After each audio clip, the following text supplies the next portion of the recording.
That life is God, Spirit, the divine. That life is peace, is joy, love. It's that connection we feel with each other, that connection we feel with all life. And each one of us is the perfect, unique manifestation of that life, moving in, as, and through each one of us perfectly. We're each that love, that joy, that peace, that connection. And as I know that truth for myself, for everyone in this room and beyond, I recognize that we are all connected.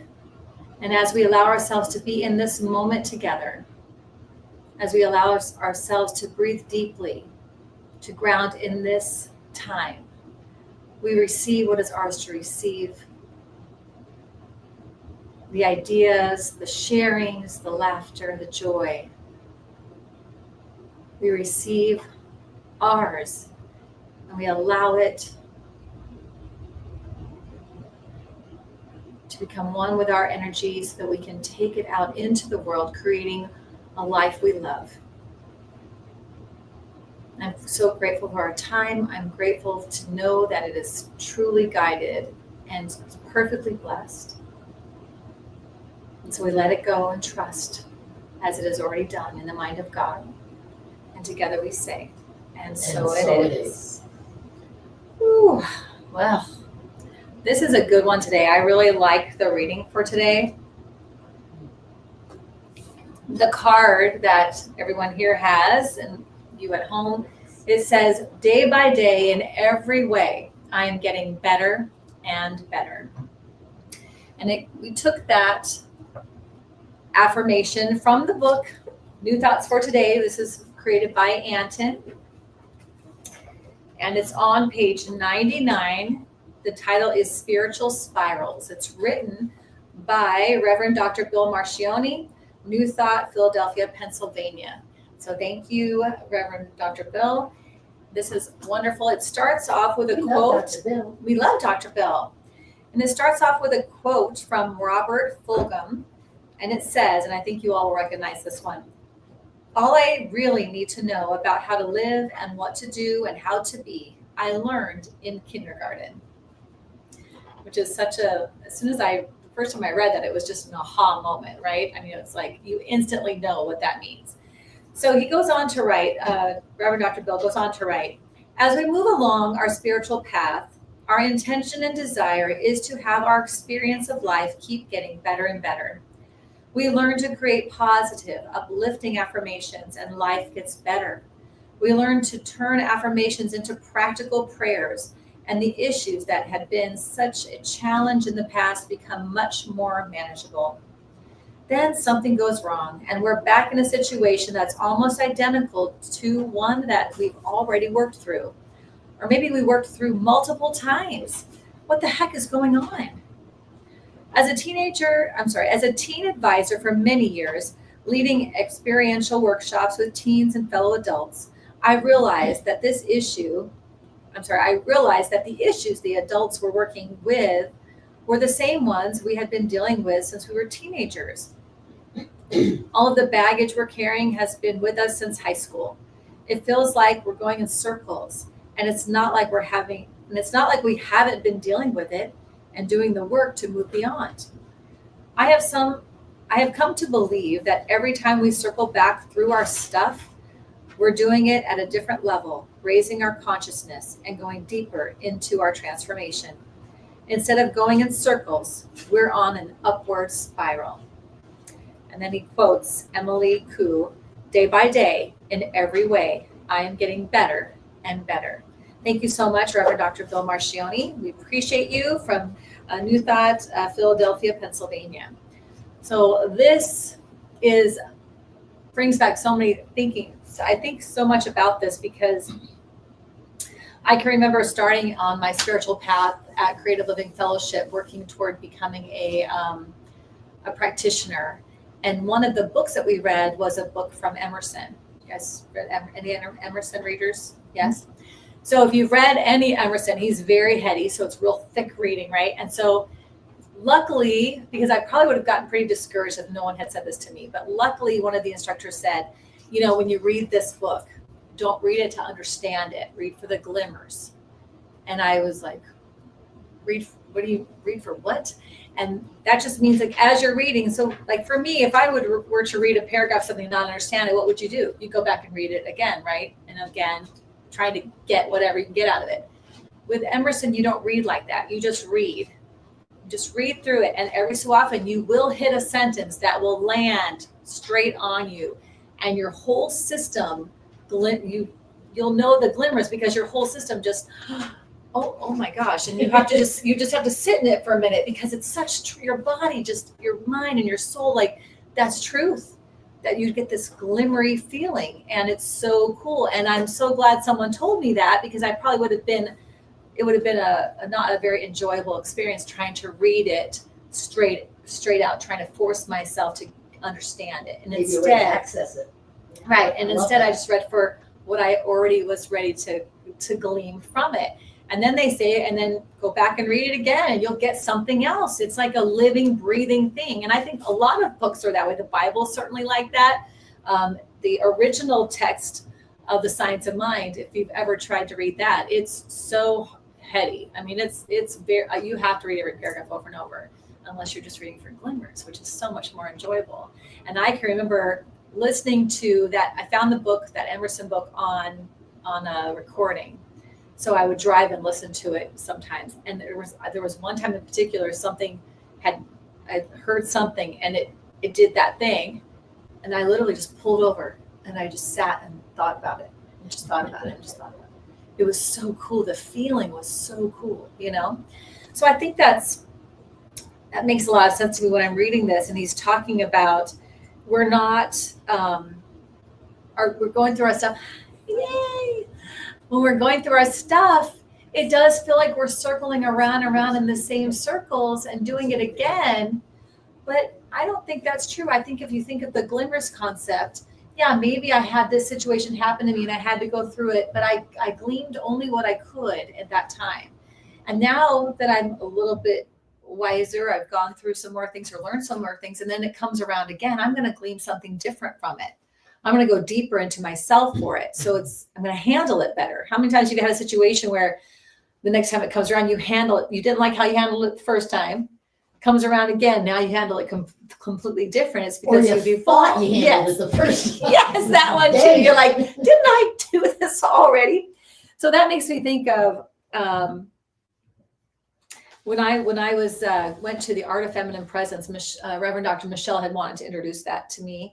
Because she had just kind of gone through it. She was getting ready to become a teacher of it. She just loved it so much. It really spoke to her and something she knew that was for her to do.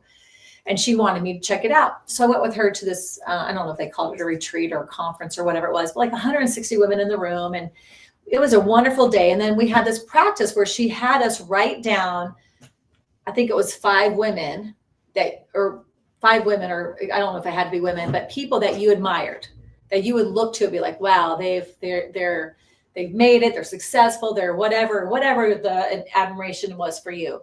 And then you had to go and write down what you thought that person had that you were so admiring, like they're confident, they're driven, they're smart, whatever the words were, right?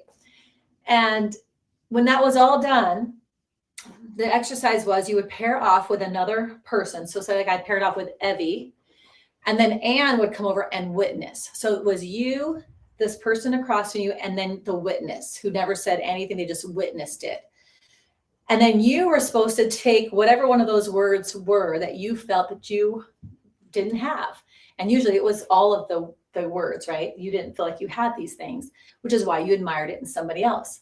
So you would have to claim it for yourself to this other person. So for example, if I thought I'm not confident, I would walk up to you and I'd say, I am confident. And you would decide whether or not you believed me. So oftentimes a person would say, I'm confident. You'd be like, thank you, please try again. So that was your response. Thank you. Either please try again or yeah. And then it was done. So when I got up to do my thing, none of the things resonated with me. It was like, I felt like, I can't see, I broke the experiment. It's not going to work for me. I don't know what we're doing. I don't feel like anything's, and I stood there for a little bit because nothing was coming for me. And then, but when it came for me, it hit me really hard. And it was what a lot of us have is I'm not good enough. Mm-hmm. What I tried to figure out, what do these people that I had written down have in common? Why am I admiring that? Or what is the thing I feel like I don't have, right? Like, and then I recognized I had the feeling of I'm not good enough, or I'm not enough to be whatever that is that they have accomplished. And when I got that, how many of us have worked on that? I mean, that's a pretty common one that most of us know, that everybody works on it, right? And I remember thinking to myself, why is that still here? Mm-hmm. Why am I still on that one? And then the other two women, Michelle was actually the witness, and then this other woman I didn't know. And they were like, yeah, go, okay. Almost like, okay, very good, but you still have to do the thing now. So I had to say to her, I am enough. And it was like pulling teeth to say, you think you can just walk up and say it, but it's weird when you have to look someone in the face and claim it. It's the strangest sensation. And then plus someone standing here witnessing you. It's the weirdest thing. And it wouldn't come out of my mouth. And then I felt like I started to cry, of course. And I thought, oh, this was great. I'm crying over it. And then I remember feeling like this enormous, almost like, well, I don't know how to, this sounds funny, but like giving birth, like almost like this hard this push to have to like kind of force it out. It was just the strangest. And I finally said it, but it was and she was like, thank you, please say it again. I'm like, oh my gosh. And I was hysterical. It was crazy. And I remember thinking like, I can't believe I still have this because I have worked on this. I've worked on this and worked on this. And I'm a practitioner now. Like, what in the world am I still running around with that for? And that's when I learned that, oh, did you think it went away? Did you think that goes away? That doesn't go away. That's in there. And every time you go up the spiral, every time you up level, it comes again because it pops up again and you have to work through it again. I thought, what? In a way I was relieved. So I thought I hadn't done anything wrong. I hadn't been perfect in the past about however I did it, so I gave myself some grace.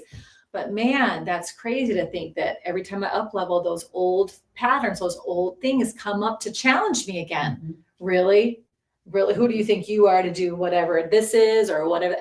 And now that I've done this so many times now that I almost, if it doesn't show up, I almost think I'm not going big enough, like the moment that, and I think that's the best part. If you're at the level of just starting to work on some of this stuff, it's a little grueling in the beginning, but over time, the more that you practice and you work through it and you have the tribe of people that keep encouraging you to do it, you do get to that place where you go, oh, there you are. Thank you so much for showing up. Let me accept your challenge and tell you why I'm still moving forward. So like I pull it in and use it now instead of feel like that's the truth of me. Mm-hmm. So it's almost like if I'm not aiming right and if it doesn't show up, I'm concerned now. So it's a much nicer side of it to be. But I think that's what he's trying to say here is that you are not going in circles and it's not for naught. It's not wasting your time it's not that you haven't learned the lesson or that you haven't conquered it before. But every time you go up that spiral, every time you're in new territory or you're trying something new or that's going to come up. And as it comes up, you do get better. Lyric. You do get better and better, right? I've recognized when it comes up, it doesn't devastate me. It doesn't feel like childbirth to get it out of me, right? So, but go ahead, Anne. I think that's working. It kind of reminds me, like as you were talking about like the spiral, the thing, it was almost like, like a scratch on a record, like it's always going to be there kind of thing. Yeah. But what I pictured was that parable about, I don't know whether it's from the Bible or whether it's just a metaphysical story about the fellow that that carries water every day and one of his pots is cracked. And people say, why do you use that cracked pot? Why don't you replace it? And he said, well, if you look at my path from the well to the house, the side of the cracked pot is filled with plants and flowers because they're watered on my daily trip. So that crack has a purpose. Yeah. And that's what I pictured when you were talking about that. It's like, so that crack in me has a purpose because first of all, it's to remind me that I am more than that thought. Yes. And also that, perfect, whole and complete child of God, even with my scratch on the record or my crack in the pot. I love that. I 100% agree. And it's interesting because on Christmas Eve, I think we're going to be talking about that a little bit, but about the art, the Japanese art of filling in cracks with gold. And then the understanding, this is something I really want to talk about on Christmas Eve, is that light, that the light can't get in if there are no cracks, right? There's no place, nor can our light get out. So sometimes it's the things that happen to us in life that might cause a crack is how we connect with others, how we help others, and how they help us. It's those opportunities. And then she got it. And I love the art that the Japanese have. Instead of saying, "Oh, that's junk," and throwing it away, they fill in the cracks with gold. And now this piece is so beautiful. And that's what we are. We are like these pots that have things happen along the way, but instead of hiding it in shame or saying that we're junk, we should fill it with gold, and recognize the beauty of those moments. This is who made, like, if you say, would you change anything in your life? Would you go back and change or fix or whatever? You can certainly say, I wish I had done this, or but if you hadn't done those things, where would you be now? You don't get to have this and change that. It all is one thing. So like, I certainly have things I wish I had done different or different choices, but would I change that I have the 4 children that I have, or the life that I have, or the spouse that I have, or all of that comes from this particularly unique journey that I have experienced, the ups and the downs and the cracks and the whatevers. All of that is why I'm here. Had any tiny bit of it been different, I would be somewhere else. Something else would be my experience, right? And someone else. Possibly someone else, right? And I wouldn't. So when you think that way, when you're, it's like, this is so silly. I'm going to say this out loud. So my whole life, I hated my nose. My whole life. I don't hate it now because I actually had a little bump removed. I'm half Jewish. And so I had the Jewish bump on my nose. And when I was old enough, I had that shaved off. And so sometimes it makes me sad because I think that was part of my heritage, like part of my DNA, my Jewish DNA. But I'm like, that's okay. But anyway, most of my life I grew up and I'd see other people with these perfect little noses, and I wish I had that nose, or I wish I had that nose. And I remember there was one day where I was talking to this girl, and she had the best nose, just the best nose. And I remember thinking to myself, wow, I wish I had that nose. And then that little voice said, yeah, but then you'd have to have her parents. Oh. And you'd have to have her siblings. You'd have to have the whole rest of her body too. You don't just get to grab the nose. You have to have all of it. And I was like, no, I want my parents. No, I want my siblings. No, that's not going to work. And that unraveled that thing I had about noses, because I didn't like what I had. And I started to accept what I had was from my makeup. That's uniquely me. So I think that I'm gonna stop, not move on to anything else. Go ahead. Oh, that process. You liked my nose story? I wasn't gonna say it, but it kept coming out. The process that you were talking about in Kintsugi. Uh-huh. That's what it's called. Yes, I've been researching that for a while. We're gonna be here at Christmas Eve because there's a little gift you're all gonna get with that idea. Okay, So it's cool. Yeah. Yeah, because when they do that process, I think, like you said, how important the cracks and stuff are. When they place the gold, it ends up making it stronger than it was before. Oh, that's a great And then point. sometimes you have like those voices, or like they call it like imposter syndrome. Oh, yes. So I'm like, I feel like that's like the devil trying to get in your head. When Yes. It's like if we can look at ourselves through the eyes of God, and how like He's made us perfect. Yes. We don't come out perfect, but we're on our way to His level of perfection through the process of the cracks and healing the cracks. So I love that too. I love that too. Thank you. I love the thought of it being stronger. Mhm. I liked the thought of it that's how light gets in and out. I remember that's a kind of a different, little bit of another story kind of put together with it. But I remember thinking to myself, true, like how, when I have my most vulnerable moments, that's when other people get the chance to give to me. Yes. And I have a chance to receive. I don't always have to be the giver, and I don't always have to solve it all by myself. I tell my husband all the time, you are no longer alone, and nor will you ever be again. So you're not this is not going to be handled just by you. Mm-hmm. Now you have a wife, you have a tribe, you have people that care about you, and that's it. So it's the same thing with that. Look, those moments in our life where we would say, wish that didn't happen to me, or I wish I had made a different choice, or whatever it is, those moments you allow people in. And now when someone else is going through that, it's different when you can just say, when you say, let me help you. I'm sorry this is happening to you. Or when you can say, I've been there. I may not understand exactly what you're experiencing exactly, but I've had a similar experience of my own, and I'm still standing. And let me walk beside you through it. I'm here for you. It's almost like comforting for someone else to be like, oh, you have?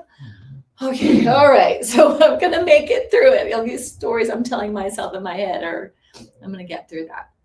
Yeah. So I feel as though this card talking about day by day and every way I'm getting better and better as we work on ourselves internally. The grace that we need to give ourselves to recognize that all of this, whether we call it good or bad, we talk about this a lot. We deem it good or bad. We're deciding, even though if we, hindsight, that 2020 amazing vision we have in hindsight, we can see, I thought that was bad, but I'm glad that happened because look at where it moved me, right? Look at where I'm at now. If that hadn't happened, I wouldn't be here. So I don't know that we'll ever be good at not labeling things good or bad. I think it's just part of our natural human experience. Duality. Yeah, it's what we want to do.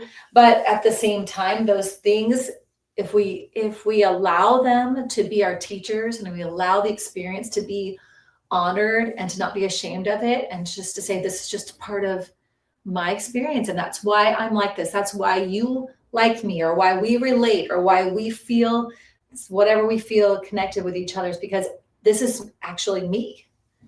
All of it. I'm not going to pick and choose it for anything or anyone. I'm going to bring it all out there. And I think that's when we really make the biggest difference in our own lives and with other people. When we can do that, when we can really show up and be exactly what we are. So I love this. And I think that's this reference to what I learned in kindergarten. Kindergartners tend to just be that, right? They just show up how they are. And somewhere along the way, someone says, don't do that. That wasn't nice. Don't act like that. You'll be fine. Stop crying. It's nothing to get up, or whatever. They get little messages along the way, and they stop that. And by the time they're in first and second and third grade, now you've got a different person's thinking. And then we get into adulthood and we have to unravel all of that and get back to what that kindergartner already knew, how we do life. We play with the colors with our fingers, and we do all the things. And I use all the colors, and I am in the lines or out of the lines, whichever one I feel like that day, right? Go ahead, ma'am. Okay, now I have to remember what I was thinking. Okay, so you were just saying that, remind me. I was talking about the kindergartner. Oh, yes. People. It's about sharing. Mm-hmm. I know what it was. Senior moment. I remember being part of a, consciousness raising kind of group way back in the 80s when that kind of stuff was happening, new stuff. And I remember somebody putting a drawing on the board. It's like, okay, this is your life. Okay, so I did this over here and I got embarrassed. Don't do that again. I did this over here and somebody told me not to. Don't do that again.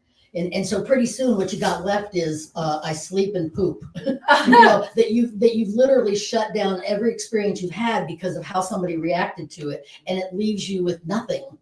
I think one of the greatest things I learned out of that is I have no fear about making a fool of myself. I don't have any fear about putting myself out there. And what if somebody thinks what I said is stupid? And I think that grew out of that experience of recognizing I don't want to close off all my life experiences just because they make me feel a certain way. Right. I love that. Yeah. We don't want to close those off. I had a feeling. I felt like something. I felt it. I was like, she's gonna agree. So I think like a year ago, God would like give me this analogy where he's like, stay in the playpen. We're talking about like kindergartners. So being in the playpen, because like we're all his children, everybody, even if they don't think so. And I found like he's like, when you watch those like reels of babies that get out the playpen and they turn the corner, it's like flour all over the floor, permanent marker all over the walls.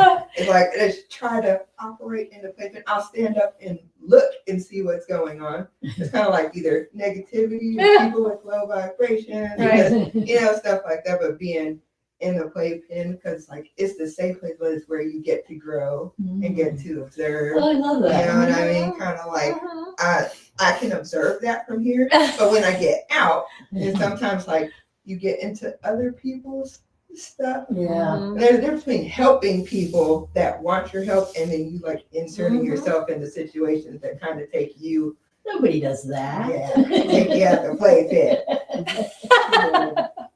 Oh my gosh. I love it.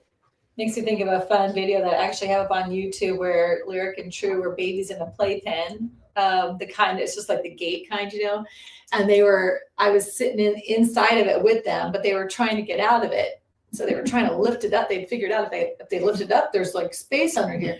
So they're both trying to lift it up and get under there. And then they're both holding up, and True lets go and leaves her holding it up. She's like, hey,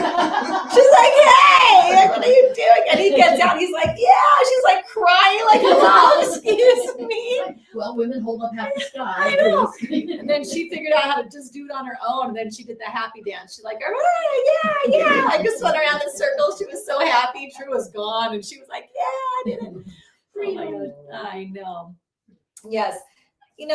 I just feel like, the number one thing I've been learning this year, I think in particular, over all the years, is I've grown up most of my life as a Virgo child, firstborn child. Just as perfectionism was a really big thing. And I got a lot of my self-esteem from if I could do it perfectly, as perfect as I could get, if I could be a straight A, or I could, blow you away with this, or do all of it and not let anybody help me, then I could, and that's a hard way to live. You can do that for a while, but eventually that breaks down, because we're not meant to live like that anyway. But as this part of my life, I'm really clear on all that. My spiritual journey really worked on that, which I'm so grateful for. But I give myself a lot of grace. I think that's like if I had to say a word of the year, a lot of grace. Like, it's okay. It's okay to move however it is I need to move right now. It's okay that I made that decision and maybe I didn't like that outcome, or it's okay. Like, just move through life and stop prejudging or marking it good or bad or whatever, and allow myself to have these experiences, because day by day in every way, I'm getting better and better. I'm moving up this spiral. No matter what you're doing, you're still upward spiraling. And we're the ones that are deciding whether it's a good or bad turn, right? But all those turns are so important to building this person and creating the life that you love. So I really feel like the grace is really important, to really love on yourself, especially if you're feeling like it's a lower or bad moment in your life, however you want to refer to that, or you're not where you want to be. This is all part of that journey, all of it. And just like I was telling my husband, when you think about people who have done great things, there was a part of that journey that wasn't so great, that they could, but we only see the end result. We don't see the whole thing that they went through, the 10 years of work and push and pull and no money, or whatever the situations were. And then all of a sudden it happens for them. My sister and her husband, when they started their ministry, I think she would say about 10 years until they started actually making money to where they could support themselves. But it was a long haul of fear and, this is ridiculous. Why are you doing this? This isn't doing anything, and then all of a sudden it started, but it didn't happen. There's got a lot of grace there. You have to allow the journey to unfold, because whatever is happening along the way, I feel like we need to have it. It makes us whoever we are for when we hit wherever we're trying to go. But if we're only looking at to where we're going and where we're not, then boy, it's just, that's a hard place to be. And we're missing the whole point, I think. So yeah, so I feel like this card is really important to remember that day by day in every way, we're getting better and better. We're moving in this upward spiral of this human experience. And every day, you know, like I think it was Greg Braden who said, in every breath you are choosing the attraction, let's see, how do you say this? In every breath, you are choosing, to create life or to create death. Like you are choosing to move toward what you want or away from what you want, right? Every time you think. And that's pretty much with every breath, you're doing that, right? So it's really important to have the grace to pay attention to your thinking, to your vibration. Where am I at? Am I high? Am I low? What am I doing? Because I'm always attracting. And we want to attract awesomeness. We want to attract this life that we don't need vacations from, right? And it comes from inside of us. You know, this whole month has been about joy. Well, joy's not outside here. Joy's in here. And then we share it and we all mix our joy up together and then we have this great party, you know, but the joy is inside. And if I think I was saying this morning to my husband, it's, you know, when you spill coffee out of your mug, it's because there was coffee in there. Not because someone bumped you. You spilled coffee because there was coffee in the mug. If I had water in the mug, I would have spilled water. So it's the same thing inside of us. You know, you can pay attention to yourself. When someone cuts me off on the freeway, what's my response? That's what's inside of me. They didn't do that to me. Because you know days when you're having a really good day and someone cuts you off, you're like, go right ahead. It's no problem. God bless you. Have a better day. Bye-bye. You know, so. Barometer for serenity. Exactly. That's could be like, let me see how I'm doing right now. Let's go for a drive. You know, let me just see. That's just especially during holiday traffic. Oh my gosh. This morning we were coming back from, my husband wanted to go get quick coffee and breakfast. So we're on the way back and the traffic was moving so slowly. It was making him crazy. He said, we're both going to be late. Everybody's just lolling, like nobody's going anywhere fast. You know, like it was literally traffic was like a crawl and there was no reason for it. And I'm like, it's Sunday morning. And he's like, I know, but look at the time. We're going to be late. So I don't know where I was going with that. But yeah, I just think that the traffic definitely, the awareness I think is really important. Grace and awareness, you know, having the grace for whatever we're doing, but have that awareness of what's coming out of me. What is, because I'm attracting from there. I'm attracting from this place. And I love when I trigger somebody. They're like, oh. It's like, there you go. Actually, I kind of use that in a reverse way as well. So yes, I can tell by how I react to someone not letting me in or cutting me off. But I can also use that switch to, okay, calm down. Just the next time you see someone needing to get in, let them in. Yeah. And so I can just turn that switch and start being the way I want. Well, you know, do unto others. Yeah. Treating people the way I would like to be treated. And even if that doesn't change the way anybody interacts with me, it's raised my vibration. And Yes. I mean, traffic really is a really powerful barometer for where you're at and how you react to it. And I love that. You know, you get cut off and we don't appreciate that, or no one lets you in. We don't appreciate that. Time that happens with somebody else and people will go, I'm not letting them in because they'll let me in. It's like, okay, well, what are you creating then? What are you creating? You're creating more of the thing that you don't like. You're doing more of the stuff you don't like. So I love this. So that's a great practice for this time of year in particular, because everybody's nuts. I want joy.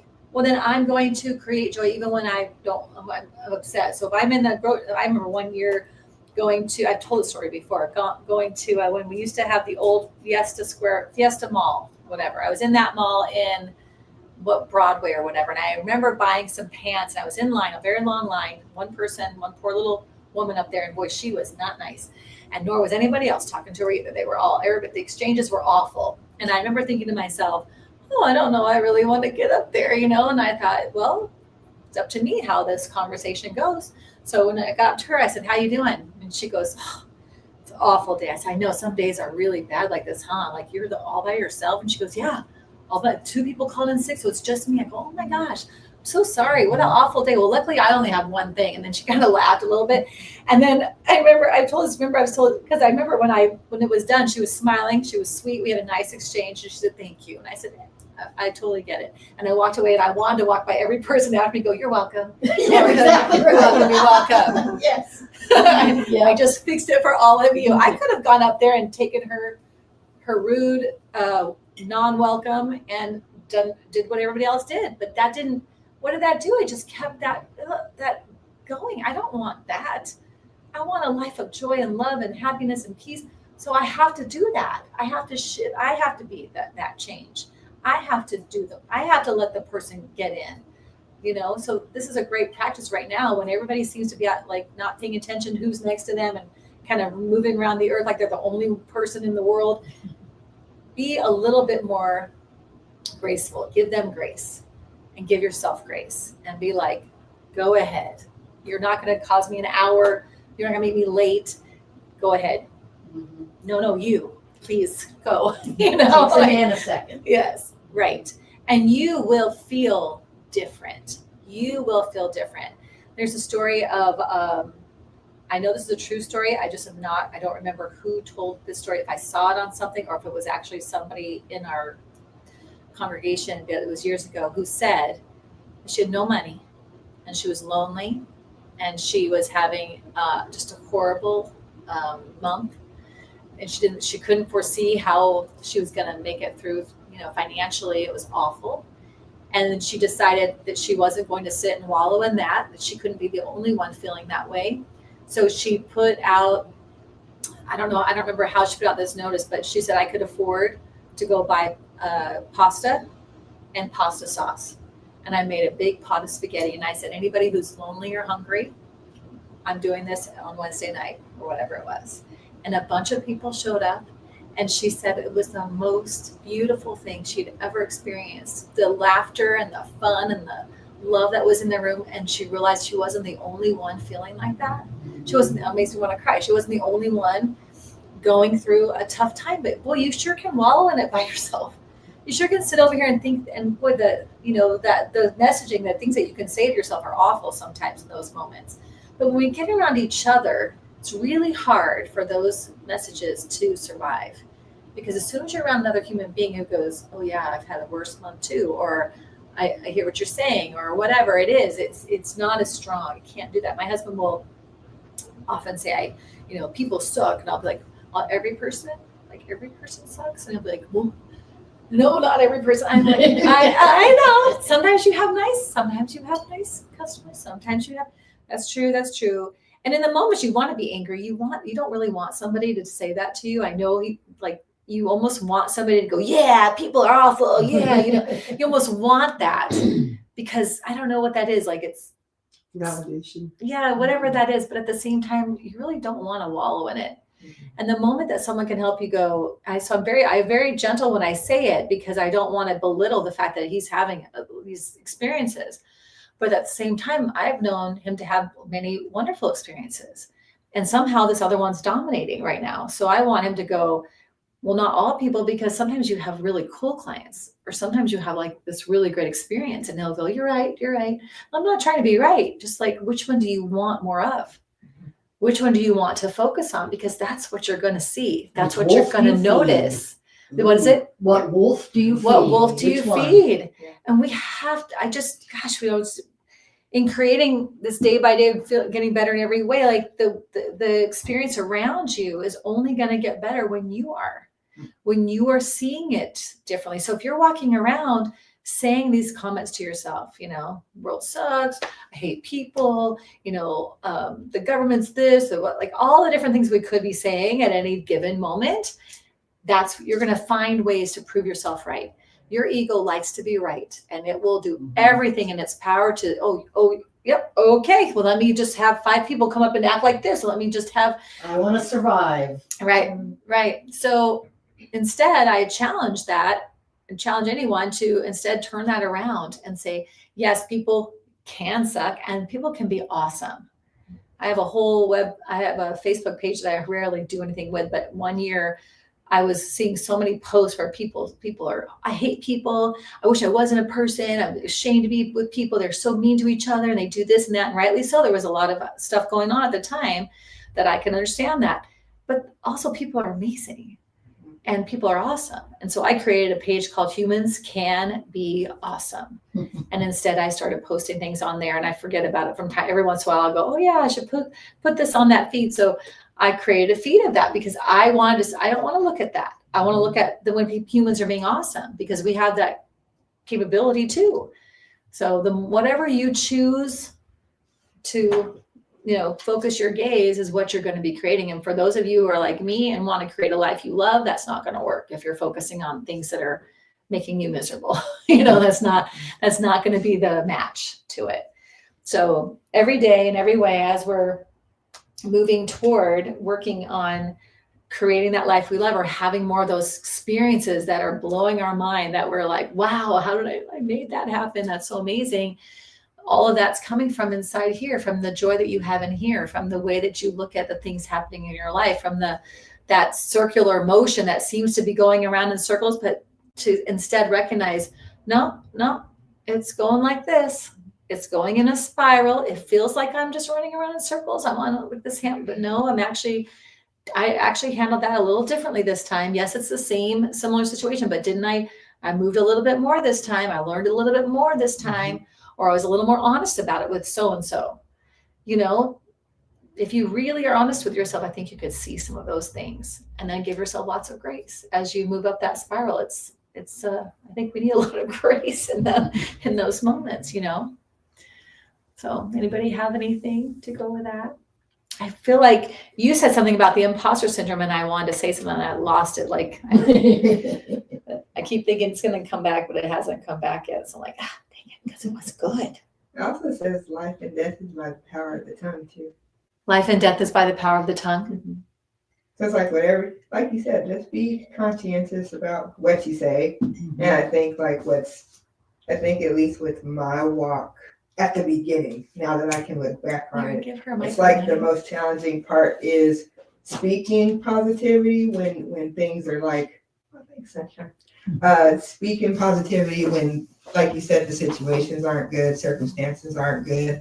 Like you, at the end of the day, it's you and God, right? And God's never speaking anything negative to you, like ever, because that's not who he is. So like you have to control that. That's your responsibility, especially when, say, whatever God has for your purpose, he's going to put you out there and devil guy's got minions somewhere. And he'll even use people that aren't in good places that are really great people to be like you said, oh, should you really be doing that? Is that what God really said? It's like that's your responsibility to always keep that will of positivity and good going, no matter what the situation looks like, no matter if it's good or bad, no matter if it's like that has to be something that you consistently assign to yourself. So like when I wake up, it's like today, tired, but today's going to be awesome. Oh, I'm driving here, and then the traffic, and I was like, it's like, I know. There's all this traffic and coming up. It looks like a Monday. It did, and they're slow. Yeah. Everyone's crawling today. In those kind of moments, like I've learned, I'll be like, slow down. Because there's always something that he's trying to show you if you're open to knowing that he works through anything that he chooses versus what you think and how he should show up. Everywhere you look. Yeah. God is in, as, and through it all. Exactly. It all is one thing. There's only one thing that it is. It's all God. Yeah. So I love that. Right. And we recognize that more and more as we work on that more and more. So it's so easy to fall into the program we've been programmed with since we were kids, on the news, from our family, whoever says whatever. But as we evolve and grow and learn, and we recognize that it's all God, and we are the ones that are saying it's good or bad. We are the ones saying, and I'm not saying it doesn't feel bad. When bad things happen, those bad things, and it feels bad or it makes no sense, or at the same time, there's always that flip side.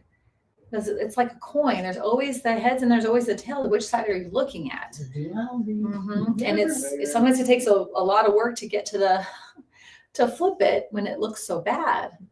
But there's always the other part that we can find somewhere. There's always something that if you choose to try to think through that, you can get to it. Yeah. And I think it's the every time it comes around, we get a little bit better. We get a little bit better and a little bit better. I know, like what I was saying about my ego and stuff, if it doesn't show up now, it doesn't keep me from doing what I want to do anymore. It doesn't make me feel bad. If it doesn't show up, I'm wondering, should I go bigger? Like, where are you? Why aren't you trying to keep me from doing it? Like, what? So that's when I know that. So I have gotten better at that. That no longer is a negative to me. It's a positive. I've evolved in my thinking. I've gone up the spiral a little bit more. It still shows up, but I have learned over time what is happening there. And I think that's with everything. Not everything is as blatant in your face as that, but every part of life is like that, I think. We're all just having this human experience, doing the best we can. And that's why we're doing it together. That's why we're not here by ourselves. We're supposed to have these different experiences, and then we're supposed to let other people help us or to help other people as we move through the process. So day by day, in every way, I'm getting better and better. And I know that Miss Jeannie, are you watching? You up there? I know that our Miss Jeannie is getting better and better. She had her hip surgery, and it's been a good one. I mean, it's been good. She's doing well through it. So that's awesome. Hoping that she's here for Christmas Eve service. And so remember, Christmas Eve service is here at 6:30 on Christmas Eve, which is so you know. Just if you don't know the date of that, I'll let you know. I can tell you, but yes. So, so we're going to have a fun little moment here, some songs, some candlelighting, our candlelighting ceremony as always. And there is a little gift that everybody will get that goes along with the story. And then it will just have a blessed evening after that. So I'm really excited. We actually started Sofa Sundays 2 years ago in December so that we didn't miss, so that we could have our candlelighting that year. We wanted it so bad. We're like, are we ready? I don't care. I don't want to wait a whole year for candlelighting. I want to do candlelighting. So it's one of our joys. So I know she's doing her best, and I'm just knowing that she's here on the sofa that night. So do we have anything else from you guys? Anything? Complete? Everyone's complete? Oh, so good. Okay. So I'm going to pray us out.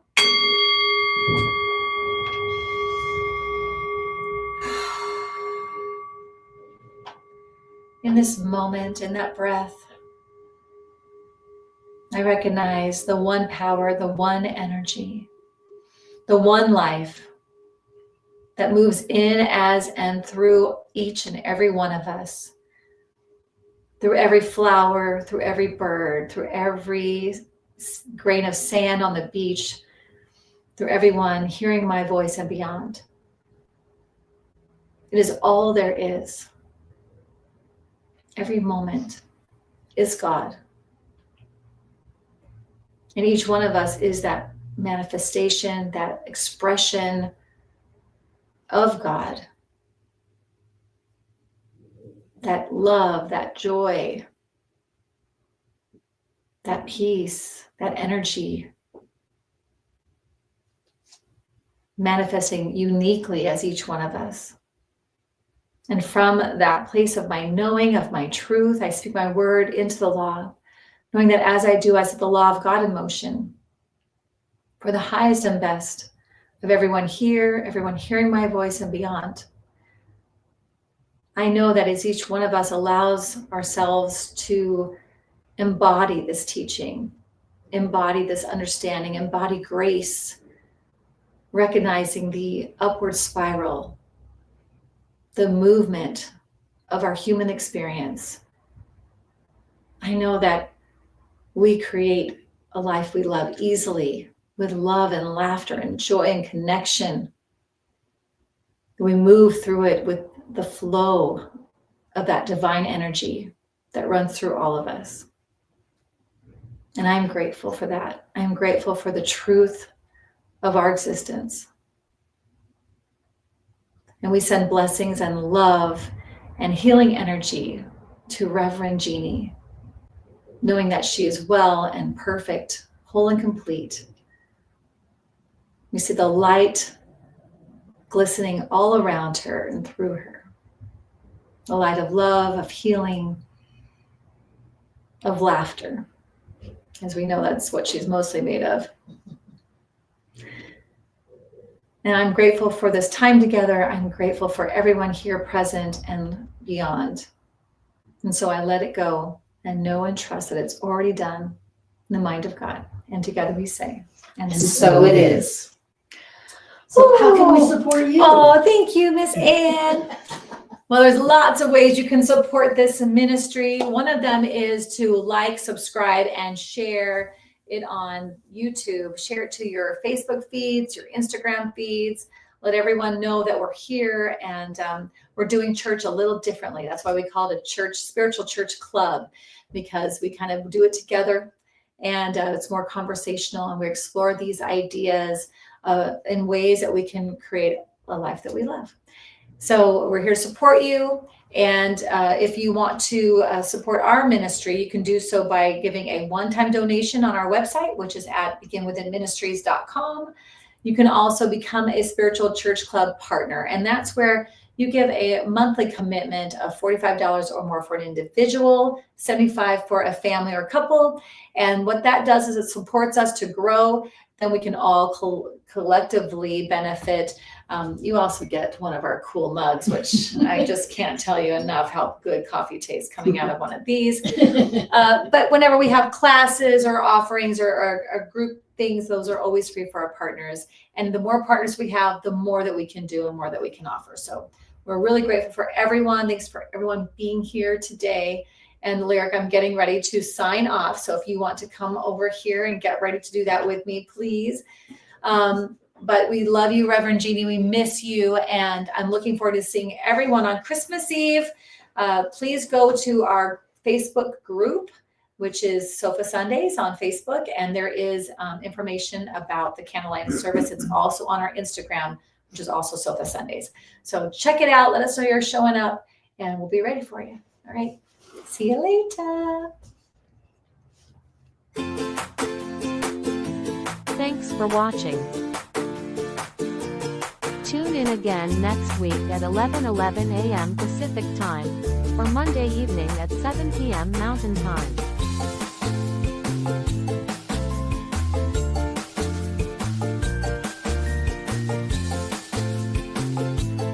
In partnership with New Thought Media Network.